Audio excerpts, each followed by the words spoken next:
Hello, everybody. Welcome to another Planet FPL Clash of the Correspondents. My name's James, and on our third and final COTC ahead of game week 9, we've got the champions in place on this one, but they're not top.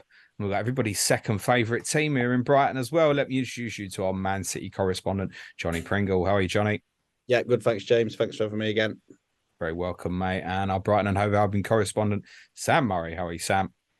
I'm good, thank you, James. Hello, everyone. Thanks for having me back on the podcast, James. You're very welcome, pal. Johnny, let's get straight into it then. Rodri. Is what's happened the last couple of weeks as simple as Rodri's not there? It's obviously not, but I think it's obviously a massively contributing factor. I think Rodri being out is the straw that broke the camel's back, though. I think with De Bruyne being injured, Bernardo being injured, Grealish was injured, and then Rodri finally being the one that, like I say, is the straw that broke the camel's back. All of a sudden, we looked at that. I went to Wolves away and I was looking at the midfield and I felt this just doesn't feel like a City midfield. And we worked it out that it had totally changed man to man from the Champions League final. And obviously we got beat. And then the fear hit that even with Arsenal away last season, it was Rodri, De Bruyne, Gundogan, and there wasn't going to be any of them three in there.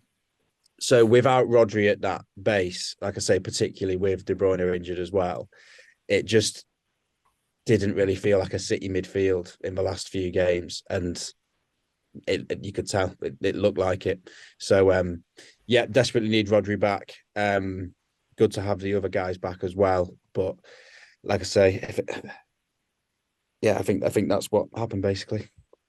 So I mean, everyone's fit now, bar De Bruyne. Yeah, Basically, the whole squad is now. John Stone's probably not at 100%. Obviously, only he's the basically other played one as well that was missing. only basically played now. But I think there's that as well. Do you think if he'd have been fully fit, would he have just played John Stones there I don't instead know of Rodri? whether there was a debate should he just play Stones there, but obviously whether he can just play that lone six role in front of a centre back on his own, I'm not sure he could do. I think he's obviously okay, sort of stepping up into midfield alongside a six. Whether he could have done that role on his own, I'm not sure, especially in a big game like Arsenal. So it sounds like what you're saying. The concern is greater than just Rodri. Obviously, him coming back is a huge boost. But is there concern beyond that then? I don't think so now. Like I said, I think it was just the others being injured. I think now Rodri's back and they're all back. I think we've seen in the past that we can cope without De Bruyne, but like I said, I think you can cope without De Bruyne if Rodri's there. I don't think you can cope without De Bruyne if, like I say, you take Rodri, you take Bernardo, you take Stones out in midfield as well. You just look very light all of a sudden. Is Rodri your most important player? Yeah, definitely. Definitely for you. So you would cope without Haaland better than cope without Rodri, Yeah, basically. 100%. 100%. What is it? What is it about him for those who don't watch you enough? He's the best. Well, he's the best defensive midfielder in the world. Towards the end of last season, he was arguably the best midfielder in the world. Um, it's just level is just he's just become an absolutely imperious midfielder. Where I think he's getting towards the levels of that like Toure did for us, where he's just like a one man midfield, never loses the ball, wins every duel that he competes for, scores clutch goals. Is the main sort of like creative hub that keeps us ticking over. The way he switches the ball so much, that's something you've noticed. We were just so slow to switch play.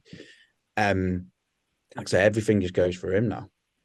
It's that, isn't it? A lot of people have referenced that. His creativity is less without your holding midfield player, right? Yeah. It's really, really interesting. Sam, are you gutted that Rodri's back? Yes, yeah, it would have been easier without him, for sure. Yeah. Talk to me about this European experience briefly. I know you was in Marseille. Has that been a big distraction for you as a fan? Yeah, as a fan, yeah, I can see how the players get distracted. The Europa League, obviously, I never thought I'd see Brighton in the Europa League at all. So it is a distraction. It is the games you look forward to. As soon as we got past Marseille, you kind of skip ahead and you think, right, we've got Ajax next, and you start looking ahead to that one. And yeah, Marseille was amazing. It was very intense, but it was a special day. I think, yeah, obviously the Premier League is still still important. And once the games come round, it's match day in the Premier League, the focus is on that. But yeah, the Europa can definitely be a distraction to everyone. Yeah. Okay. How big's your own loss of Purvis Estupiñán at the moment? Is that really blunting the way you play a bit? Yeah, it's a massive loss. He's become so important for us at both ends, for sure. He's yeah, I think it's forced De Zerbi to be a bit creative, because we were sort of running him into the ground. We were playing him every week, and we didn't sign a proper backup left back in the summer. And I think we might look for a left back in the January transfer window.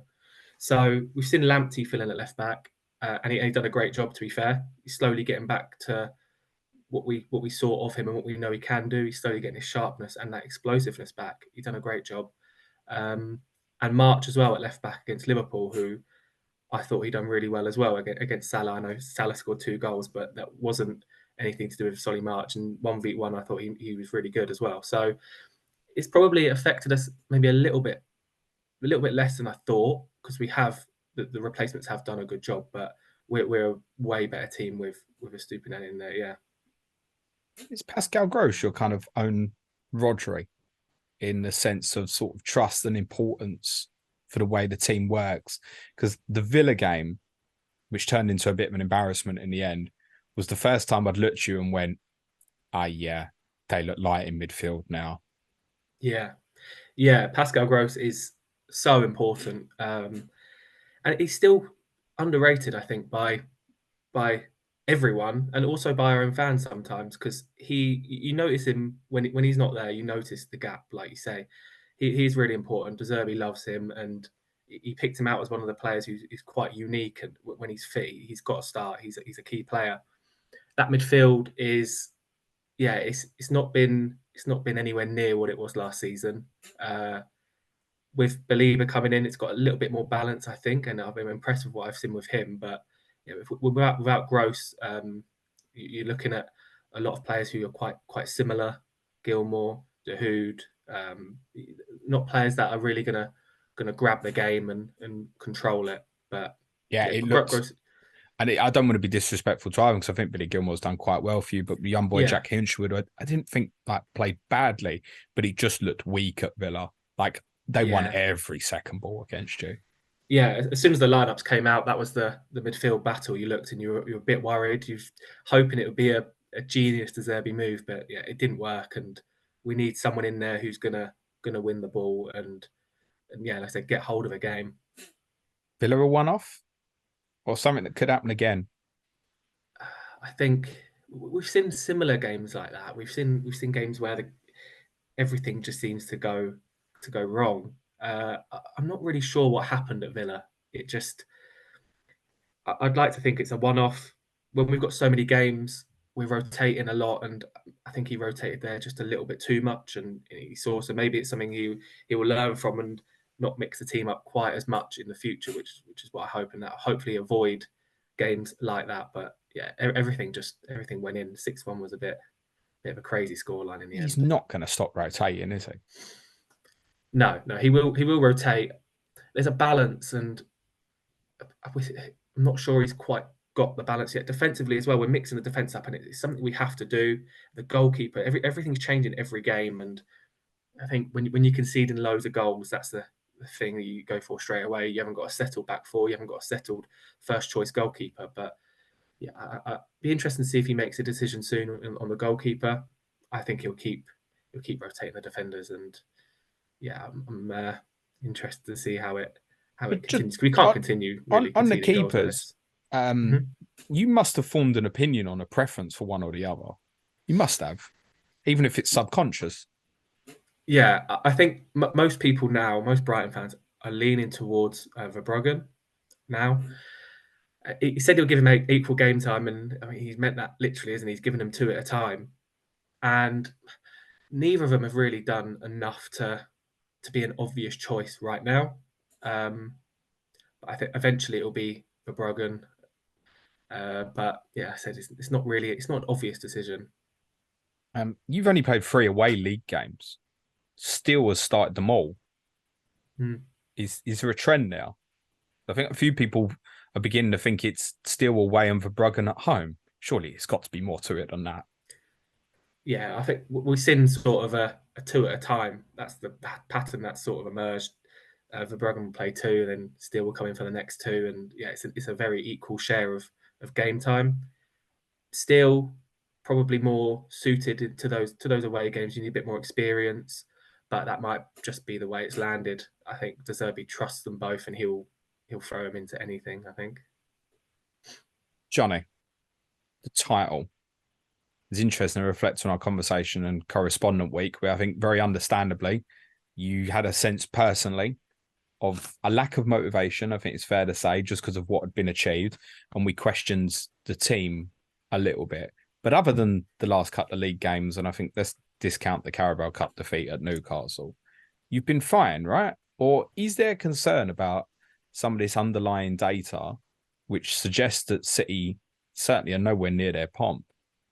It's hard to tell because the fixtures were very good at the start of the season. We won all the games we should have done.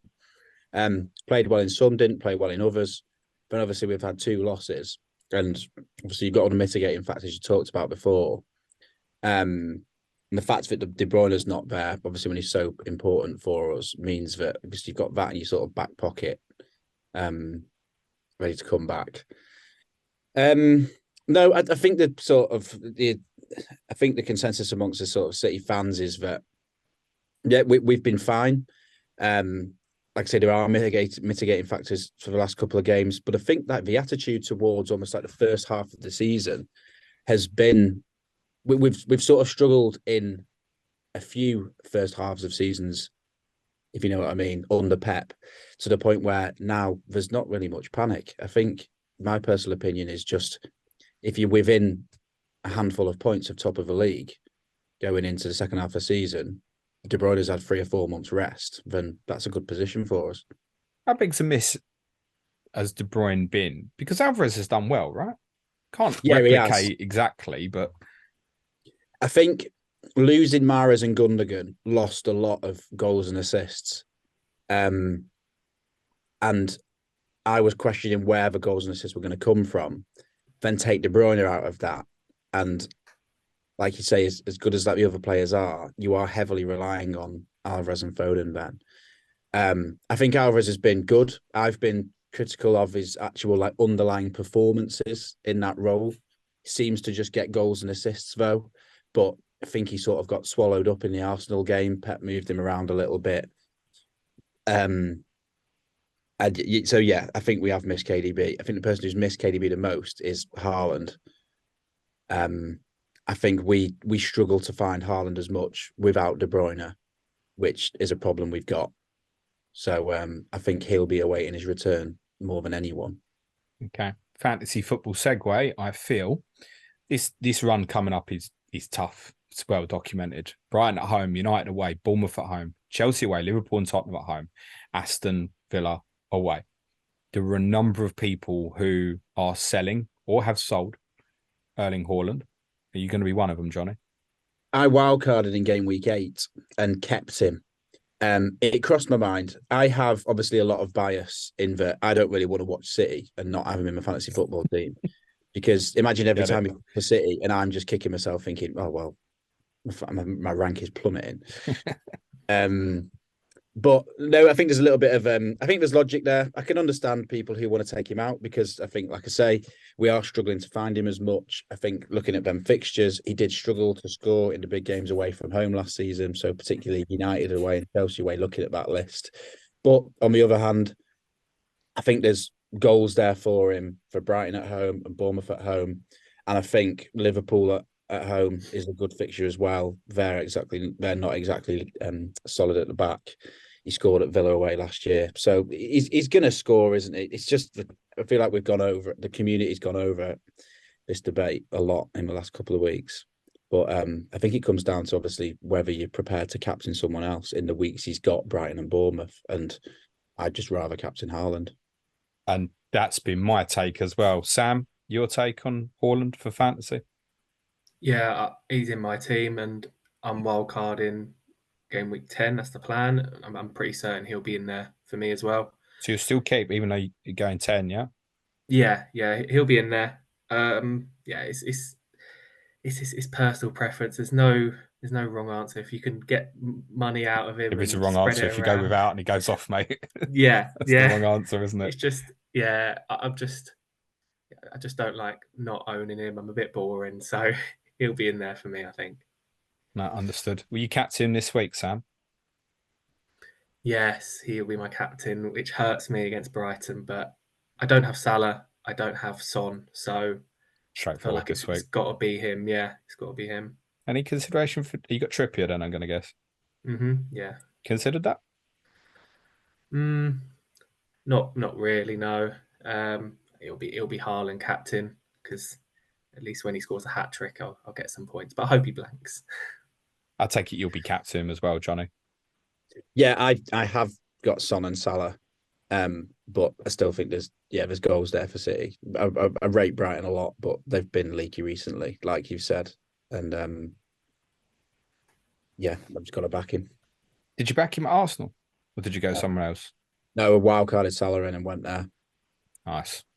He's just targeting you, Sam. You're aware of that, aren't you? Yeah. Okay. I think Brighton are one Not of a them. crazy idea. I think Brighton are one of them teams where if you can sort of identify early, I mean, everyone obviously rates Brighton now, but if you can identify early that the defense isn't as good as it used to be, I think there are some opportunities there. Yeah, I'm not prepared to gamble against Haaland this week. I think there's a time and a place. I kind of have a rule, Johnny, and I don't know if you feel similar about it. It's like home games is non-negotiable. Yeah. Basically, you spoke so much at the end of last season about almost kind of feeling invincible at the Etihad, actually, and you've won your home games so far. And then the really difficult away games, your Arsenal's, maybe Manchester United, Chelsea, are the sort of ones you can look at and go, let's have the debate. That's how it feels to me. Yeah, definitely. And I think I'm trying to think who have I got lined up captain. I don't think I'm captaining him in any of. I don't think I'm captaining him in 10 or 12 when he plays United or Chelsea away. So there's two away games. You can legitimately take him on. And like I said, the Arsenal game. So that's what I had in mind, and when I did my wild card is who have you got captain him in the games you don't, but I probably will still captain him in the rest. Yeah, so Liverpool Tottenham at home, you'd probably still intend to in 13 and 14. I'm just gonna get FPL team up on my phone. I think it definitely do against Liverpool. He didn't play against Liverpool last year, did he, at home? The other fixtures in 13 aren't really good enough. Arsenal go to Brentford. You can have the debate. Obviously, Liverpool come to yourselves. Tottenham have got Villa at home. Newcastle play Chelsea. Okay, 14. Salah's got Fulham at home, so maybe, but okay, it's quite far away, isn't it? So we'll see. We'll see what type of form City are in, what type of form Spurs are in. What's your take on it, Sam? Are you permacap, or is it that? Is it looking for the right opportunity to go against?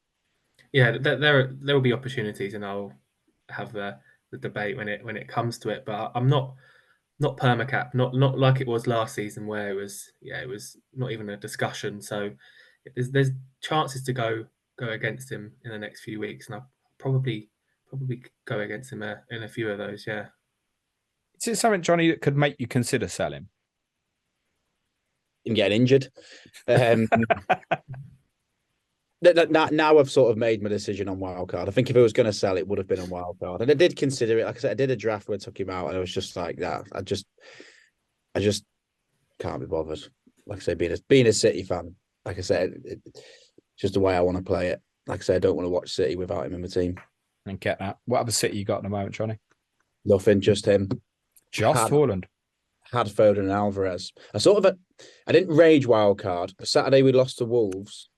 I remember looking at the team. We didn't play well at all at Wolves, and I had Haaland, Foden, Alvarez, like Sterling in my team. Pickford, Botman had got injured. Estupiñán had got injured, and I remember thinking, yeah, if I'm going to wild card, I don't want to wait until Friday. I've got to do it tonight or not. And then, obviously, when I compare the different players, I preferred Watkins to Alvarez and preferred the other midfielders to Foden. So they both left my team. Okay. I've still got Alvarez, Johnny. Should I be concerned about it? Am I right here? I've got Watkins as well, it's worth saying. I think Alvarez I think he's fine. I think the concern I have is, like I say, just how swallowed up he gets in big games. I think he's absolutely fine I'm just trying to get him up on the app now.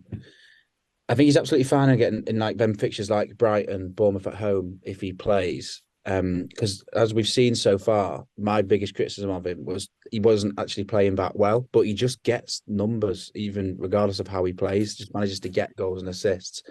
But I fear for him, United away, Chelsea away, like I say, even Liverpool and Tottenham. And I fear that now with Grealish, Bernardo, Foden available, that he might just bench him in a few of them games as well.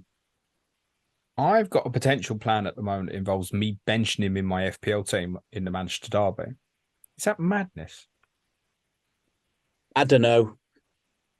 I don't think so. Like I say, because he might be benched anyway. We didn't have it as good as we were last year. Our record in the big away games wasn't particularly good. And even against Arsenal last week, like I said, if you can, we didn't create heaps of chances last week. I think it's been well documented. So I wouldn't be against it. Is there something in that as an overview, not on Alvarez, on the team and these big away games? I mean, you won the one that mattered most at Arsenal last season, but you're absolutely right about those away performances and results. Is there something more in that? But no, going back to the start of last season, I was concerned that having Haaland there would be almost like a waste of a spot. Because obviously we were so good in the away games when we had the false nine system where we had so much domination and so much possession. But we just couldn't finish the chances. I remember there were some games last year. United was one of them. Chelsea away was one of them where I just thought there's no point having him on the pitch because he's barely touched the ball. But as we discussed, when he scores 2 or 3 goals from the limited chances he has, you don't debate it then. But yeah, I wonder whether Haaland's got something to do with it, especially when we haven't got De Bruyne to find him. But I don't know. He's just dangerous, just being on the pitch, isn't he? Can you drop him in these away games? Listen, if you can create for him, it's enough, isn't it? With him most of the time. It's worth saying he's missed a number of chances actually this season. Yeah. It's not like he's massively overperforming his XG. I mean, his XG this season, non-penalty, is 7.9. What's he got in goals at 8? Is it? I think, which includes a penalty in there. I think so. I think he's outperforming his non-penalty. He's underperforming his non-penalty XG. I think. There was one game at West Ham, wasn't it, where it was ridiculous, where he scored once, but should have had about 20 points. I think the late chance against Forest when you were down to 10 men as well on the back post as well, I think was quite a big chance. Sam, do you look at this and target points, City, or is it just free swing as per usual, and plus you always get beat there, right? Yeah, more the second option. Yeah, if we can get a point here, it'll be brilliant. We've done the game we had against City towards the end of last season where there wasn't too much on the line. The home game we matched them quite well there. That was a good game. We got a point there. If we can get away with a point, I'll be happy. But I'm not expecting anything. Got any City other than Haaland? No City for me, other than Haaland, and it will probably stay that way until that double game week pops up, to be honest. Okay. Yeah, I mean, I can certainly... It's difficult to foresee why you would go and invest in anything else, I guess, other than Haaland at the moment, Johnny. Would that be fair? We wouldn't be talking about buying Foden at the moment, for example, would we?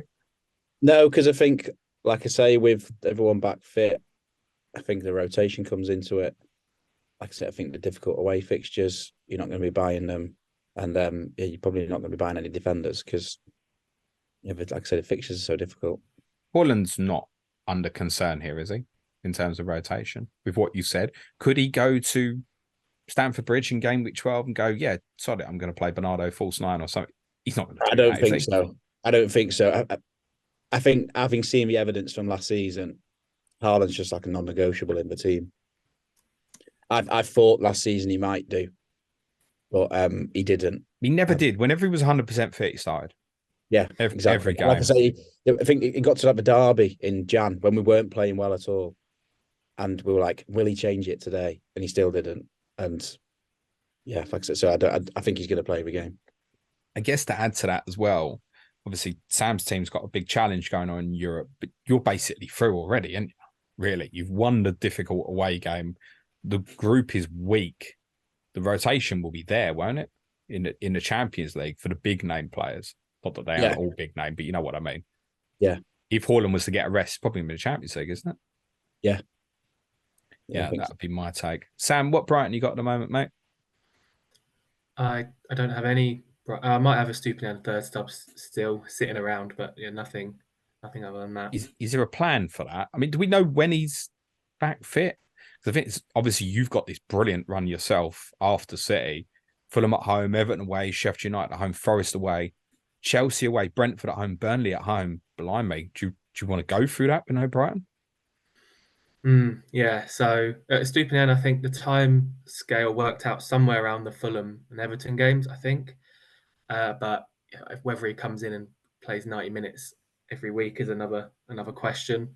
And again, it's just the rotation. It's just the rotation. There's a few options in there that you could go for, but you're always going to be double checking the lineup, I think, but now before kickoff because everyone's going to be playing minutes. Okay, so I'm playing this wrong. So I've got another Man City player and I've got another Brighton player, and they're both basically the same position. And the kind of my headache of who to start this week. So, Johnny, I'll ask you first. Who shall I start this week out of Doku and Mitoma?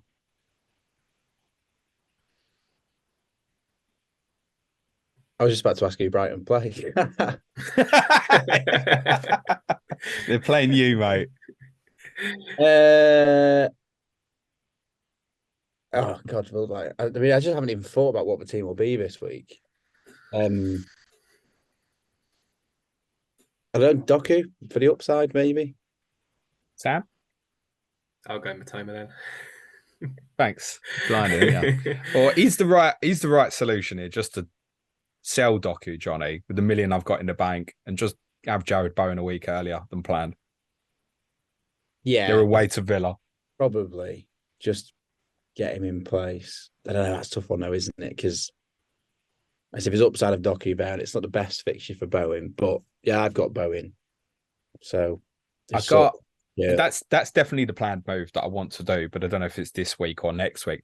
Doku came in as a punt for the Forest Wolves games because stupidly I went early because I need to make another transfer when Pep said, yeah, Grealish is still going to be a couple of weeks. Made the transfer after you played in the Champions League that night. And then Grealish rejoined training the next day. And I was like, oh, you're kidding me. Yeah. So that straight away I knew was like, oh, that's an error. What have you made of Doku? Just generally. Yeah, good. Yeah, good. I like him. I've been pleasantly surprised. I thought he was going to just be really raw and we'd only be able to use him in sort of like coming off the bench. But he's actually a lot more intelligent than I thought. He knows when to go, when to give it. He's obviously absolute lightning. It's brilliant to see him square up a defender. And he's just so quick from like a standing start. I think it was Mbappe that said that he's like the most explosive player from a standing start. It's been a refreshing change because obviously everyone knows how like sort of safe Grealish is on the ball. To see him sort of come on and run at his man. But yeah, he's not perfect, but yeah, I've really enjoyed watching him. You think you start Saturday? I don't, like I said, don't know. Grealish hasn't been in Pep's good books. He was obviously in every team at the end of last season, but started to get benched a bit this year. And like I say, Doku started more games than I thought he would. I thought Grealish would play against Arsenal, but neither of them started, did they? I'm just trying to think the team in my head, what it'd be. Rodri. I presume Rico Lewis doesn't stay in the same position. Obviously, Alvarez basically played on the right against Arsenal, didn't he? So he's going to come back centrally. So, I mean, it could even be that Grealish and Doku both played, I guess, in theory, but then Foden wouldn't start. Probably Rodri, one of Kovacic or Nunes. I don't know. I don't know. I think it's maybe Grealish. Thanks, Johnny. Me and Johnny have. I always say this. I'm not the man to ask. Go and ask Luke. Right, fine. I'll go and ask Luke. Me and Johnny still have memories of when I asked Johnny about Gabriel Jesus. He told me he didn't think he'd start, and he scored a hat-trick against Watford. And that's why I don't want it. That's why I don't want to commit. The thing is, though, Mitoma against Kyle Walker. Well, that's what I was thinking because we're not exactly. What am I expecting out of that, Sam? Yeah, well, I'd probably still expect us to get a goal. Yeah, I think you score in every game. I always think that. You could back Mitoma. Remember last season, I think it was Trossard everyone was selling and benching, and he went and scored at the Etihad. So Hi, Suj. Hope you're enjoying your holiday. there's always there's always potential with Mitoma, I suppose. For me as well, Mitoma was I want that ready in place for the following week. That's the part of the thinking. Then obviously, if I've gone Bowen instead of Doku next week as well, Johnny, that's where I potentially land in a position with, say, Saka, Son, Maddison, where I'm looking at maybe benching Alvarez at United, as I said. So I think as it stands, I'm probably going to start Doku this week because of what it could be. I keep asking myself, how big could Mitoma go off this week, Sam? Yeah, that's a fair point, actually. Yeah, he's got the highest ceiling in the Doku. So it's never a crazy decision to bench someone away at Man City, is it? So I think Doku's not a bad shout. And Doku has such an impact coming off the bench as well. If he does get half an hour, and you'd probably take that. But if I was to offer you half an hour of Doku now, James, would you take it?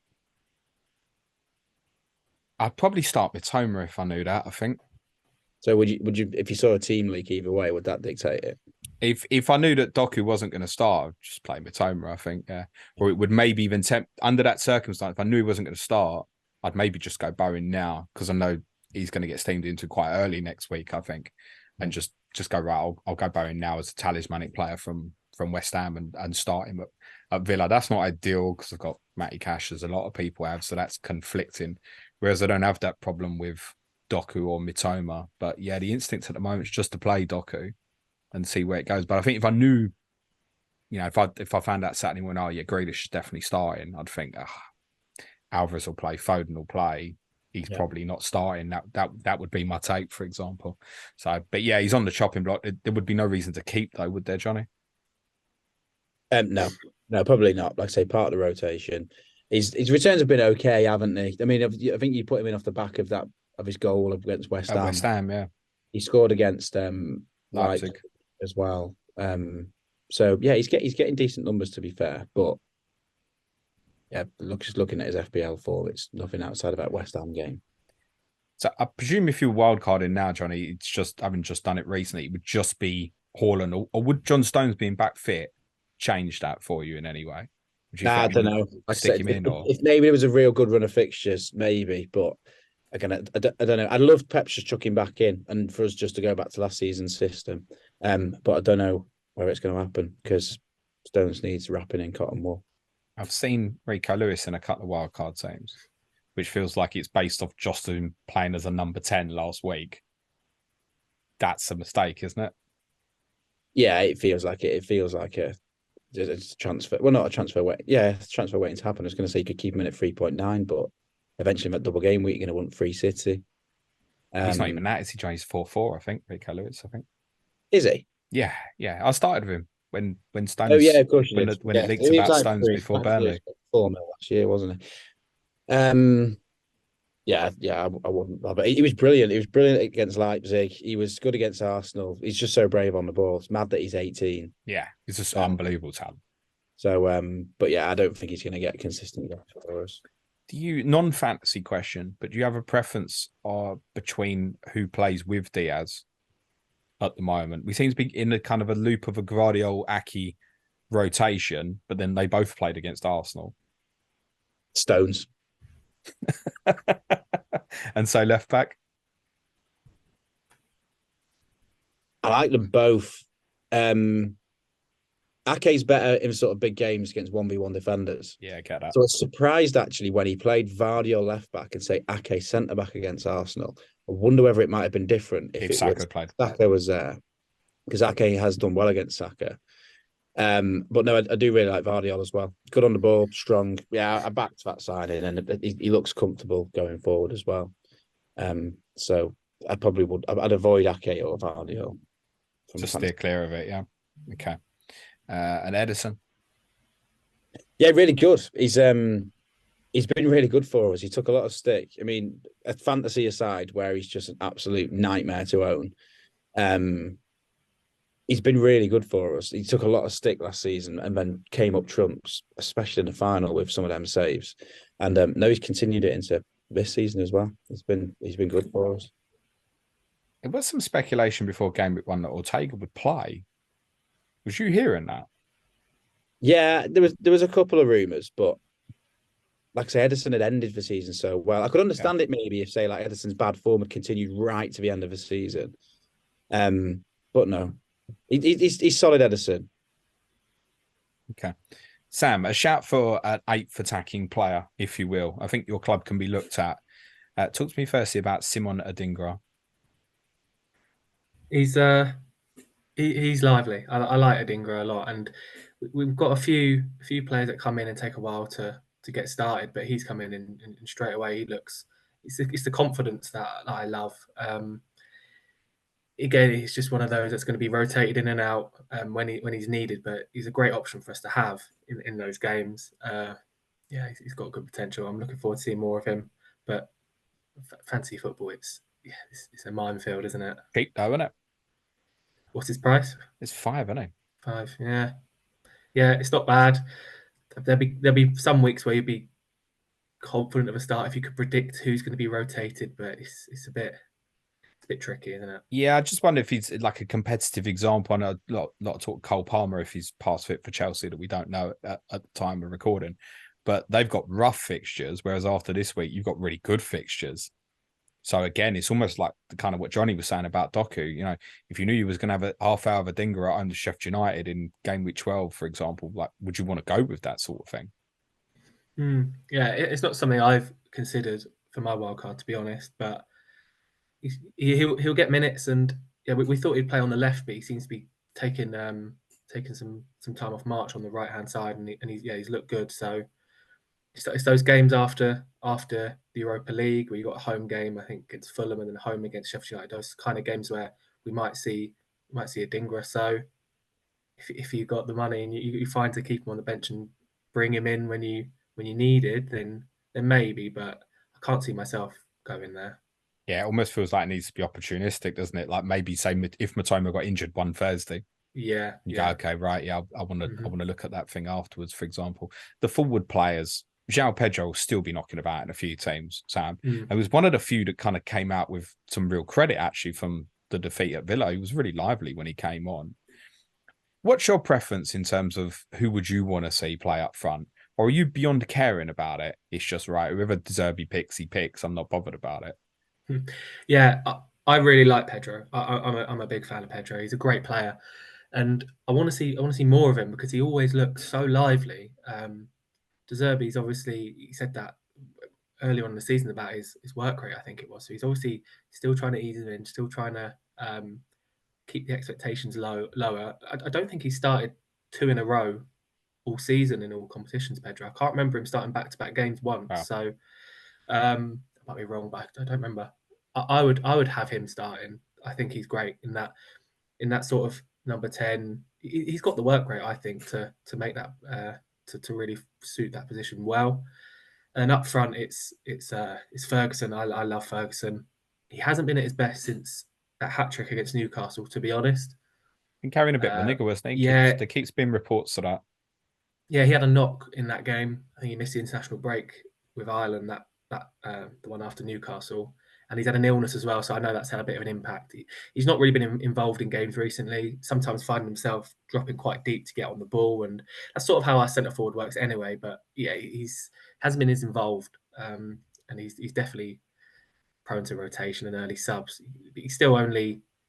I was going to say 18, but he's 19 today. I just saw it on my Twitter. So he's getting on a bit now. Happy birthday, Evan He's getting Ferguson. on a bit. Let us know if you want to come and play for England. I'm only joking to all our Irish listeners. Yeah, but for me, it's Pedro and Ferguson. Yeah, but we've got rotation in there. Even if Ferguson plays half our games in all competitions, that's plenty for him at his age, and I'm sure he'll be managed. But yeah, they're the two that I would have in my favourite, my best 11. Not Ansu Fati yet? Not yet. No, he's come with a name, isn't he? He's got expectations on him straight away. There's definitely moments where you can see his quality, but it's just about building that confidence. I know he didn't have a great time for Spain in this international break. He was getting a little bit of criticism there, not as good as he maybe used to be before a few injuries. But yeah, if anyone can get him playing, it'll be De Zerbi, and he can fill in all over the any of those positions in the front four really. So he'll get minutes, and I'm hoping he can start to hit some form now. Yeah. Someone over this upcoming period for you, Sam, is going to do amazing in fantasy. Mm-hmm. And it's probably going to be someone with sub 1% ownership, I should imagine. Good luck guessing who it's going to be. I'd say as a little bit of advice on Brighton players, don't be early transfers. Like, get these Thursday games out the way and stuff anyway, right? I mean, it's so much you're out the Carabao, aren't you? So after it's not next week, it's the week after Fulham, maybe before Everton, you could look at it. That sort of thing will help when it, like for Mitoma playing Fulham Everton with no midweek game. Yeah. Mitoma is the standout, isn't he? I've always been high on his minutes. He's our main attacker. He's our key man. He'll play more than anyone else in that front four. It's just, De Zerbi said recently about how he needs time to rest and recharge. So that brings his minutes down a little bit. Maybe a few more early subs than we used to see. But we don't really know. The best we can do is look at the patterns. And after the last international break, we played 7 games in all competition. I think he started 6 of them, and the one he didn't start, he came off the bench and scored a brace. So he's had a nice rest now. He didn't go out to play for Japan during the international break. Fatigue, apparently. Yeah, seems a bit early for all that, mate. Yeah, we never used to do those silly international break injuries, but I'm glad we're doing it now. Yeah, he can stay with us for 2 weeks. Starting to think like a big club, Sam. I like exactly. it. Yeah, good luck to you, mate. Jonny, you still winning the title? Yeah, I think so. I backed it at the start of the season, and I can't wobble after 2 games. I don't think Arsenal were that much better than us. It was just a deflected goal. Either of us could have nicked it. Sam, you still think they'll win it? Yeah, they've still got too much, I think. Hope it's close. Okay, I'm not offended. On that basis, let's do correct score predictions. Johnny's smile for the benefit of the audio listeners, like, fuck off, James. Correct score prediction for us, Jonny, for Saturday. I'll go same as last season. I'll go 3-1 City. Sam? I got it right last season, I guess 3-1. I'm going to say 2-1. 2-1 Man City. It's kind of semi-positive, isn't it? I go the same. I think 3-1. I think this is a good fixture for City in a roundabouts way. Concentration will have to be higher because you're a very good team, Sam, but we know that you'll give up opportunities, most likely. Yeah. I would say. Good luck to you both, gents. Jonny, anything you want to plug before you go?